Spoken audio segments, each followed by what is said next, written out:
আসসালামু আলাইকুম বন্ধুরা, স্বাগত আমার এই বাংলা রান্নাঘর উইথ শেরিনার চ্যানেলে। আশা করি বন্ধুরা আপনারা সবাই ভালো আছেন, আমরাও ভালো আছি। আল্লাহর কাছে দোয়া করি আপনারা সবাই ভালো থাকেন, আপনারাও দোয়া করেন যাতে আমরা সবাই ভালো থাকি।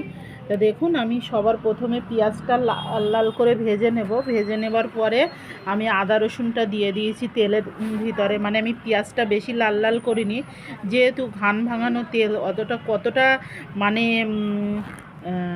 গেঁজা হচ্ছে, তেলটায় প্রচুর পরিমাণে গেঁজা হচ্ছে। আমি তারপরে মাংসটা দিয়ে দেব, দিয়ে আমি একটু নাড়াচাড়া করে, কিন্তু মাংস থেকে অনেকটা পানি বার হবে, তো ওই পানিটা মরে যাওয়ার পরে তেলটা উঠে গেলে তারপরে আমি বাকি মশলাগুলো দেব।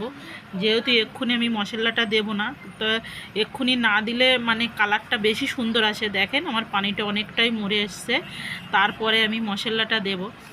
তা বন্ধুরা, আপনাদের সঙ্গে গল্প করতে খুবই ভালো লাগে, নিজের কথা বলতেও ভালো লাগে। তা দেখুন আমার তেল উঠে গেছে, মাংসটায় তেল উঠে গেছে। আমি এবারে গুঁড়ো মশলাগুলো দিয়ে দেব। দেখেছেন তো, মিট মশলা দিয়েছি, আপনার কাশ্মীরি লঙ্কা, হলুদ গুঁড়ো, লবণ একসঙ্গে দিয়ে আমি এটা মাংসটা ভালো করে কষিয়ে নেব। আপনারা চাইলে আরেকটু, আমার বাড়িতে কোটা মশলা আছে, সেই মশলাটা আমি দিয়ে দেব। ওটা আমার সব সময় থাকে, না থাকলে ভালো লাগে না। দেখেছেন কতটা তেল উঠে গেছে, তেলটা কতটা বেরিয়েছে।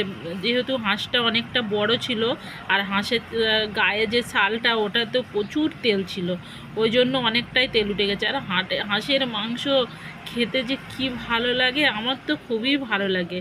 আর কার কার ভালো লাগে একটু প্লিজ প্লিজ একটু জানাবেন আপনারা। তা দেখুন হাঁসের মাংসটা এত সুন্দর, এই দেখেন তেল উঠে গেছে, দেখেছেন কত সুন্দর। আমি কিন্তু এত তেল দিইনি, অনেক তেল কম দিয়েছি, কিন্তু যেহেতু হাঁসের মাংস তো, আর হাঁসের মাংস কম বেশি সবাই ভালোবাসে, কিন্তু কারা ভালোবাসেন না বা কে কে ভালোবাসেন একটু জানাবেন।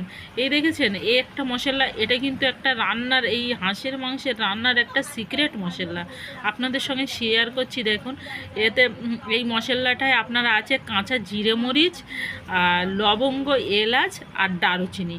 তো এই মশলাটা দেওয়ার পরে একটা এত সুন্দর ফ্লেভার আসবে, কি বলবো আপনাদের সঙ্গে।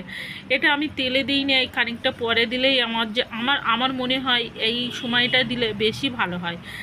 তা দেখুন মানে এত সুন্দর কালার চলে এসছে, দেখেই আমার মনে হচ্ছে খেয়ে নিই, কিন্তু রান্নাটা তো কমপ্লিট করতে হবে। আর আপনারা যে আমার সঙ্গে কিভাবে কথা বলবেন, কথা মানে রান্নাটার যদি কোনো কিছু, কোনো খুঁত বা কোনো ধরনের কথা বলেন, আমার খুব ভালো লাগে। পরে রান্নাটা করে আপনাদেরকে দেখাতে আরও ভালো লাগে। হয়তো আপনাদের মতন অত সুন্দর করে আমি রান্না করতে পারি না, আমি কারুর দেখে নকল করি না, আমি নিজের মতন করে নিজে যেটা ভালোবাসি সেটাই করি। তা আমারও ইচ্ছা আছে আপনারা কিভাবে রান্না করেন সেইগুলো আপনাদেরকে দেখানোর। আমি ট্রাই করব যাদের ভিডিও দেখি, মানে তাদের রান্নাটা আপনাদেরকে দেখাতে, যে আপনারা কিভাবে রান্না করেন। দেখুন কত সুন্দর মানে কালার চলে এসছে। আর আমি একটু মানে আবার একটু জিরে মরিচের গুঁড়ো দিয়ে দিলাম, আর ওর সঙ্গে মিট মশলার গুঁড়োও আছে। তাই একসঙ্গে এইগুলো দিলে এত সুন্দর একটা ঘ্রাণ চলে আসে।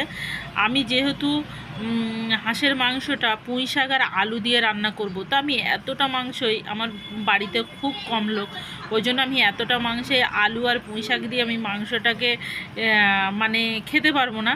যেহেতু মাংস এতটা একে দিনে তো খাওয়া যাবে না, আমাদের হয়তো রেখেও খেতে হবে। ওই জন্য আমি এই হাফ মাংস তুলে নেব, নেওয়ার পরে আমি পুঁই শাক আলুটা দেবো। যেহেতু মানে আমাদের বাড়িতে তো খুব পরিমাণ, তিনজনা খাবো, তো তিনজনে এত মাংস কি করে খাবো, ওই জন্য আমি হাফ তুলে নিয়েছি। তুলে নেওয়ার পরে আমি আলু আর একটু পুঁই শাক দিয়েছি, যেহেতু আমার বর পুঁই শাক খেতে খুবই ভালোবাসে। তা দেখুন বন্ধুরা, পুঁই শাকগুলো এত সুন্দর ছিল। আমি কিন্তু পুঁই শাকটা সিদ্ধ করে ভেজে নিয়েছি। ভেজে নিলে কি, একটু লবণ দিয়ে ভেজে নিলে লবণটা পুঁই শাকের ভিতরে যায়, আর খুবই ভালো লাগে এইভাবে রান্না করলে।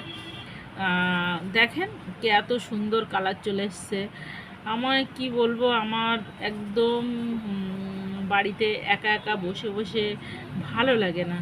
তা মানে ছেলেটা হোস্টেলে থাকে, আমি একা থাকি, আমার একদম কোনো কিছু ভালো লাগছে না। কিন্তু আপনাদের সঙ্গে কথা বলে একটু মনের শান্তি পায়। আপনারা যে এসএমএসগুলো করেন, ওটাও আমার কমেন্ট করেন, আমার খুব ভালো লাগে পড়ে। তা দেখুন আমি এবারে ফাইনালি ঝোল দিয়ে দিয়েছি। মানে যেহেতু আলু পুঁই শাকটা খুব সুন্দর করে ভেজে নেওয়া, তো বেশি আমার ঝোল লাগবে না। এই ঝোলটা মরে গেলে আমি ফাইনাল ঝোল দিয়ে দেবো। দেখুন আমি দিয়ে দিয়েছি। এই যে আরও 5 মিনিট আমি ঢাকা দিয়ে রাখবো। ঢাকা দেওয়ার পরে আমার রান্নাটা হয়ে যাবে। এত সুন্দর কালার চলে এসছে। বন্ধুরা প্লিজ প্লিজ প্লিজ আমার চ্যানেলটাকে সাবস্ক্রাইব করবেন। দেখেন কি সুন্দর কালার চলে এসছে। আল্লাহ হাফেজ, ভালো থাকবেন, টাটা।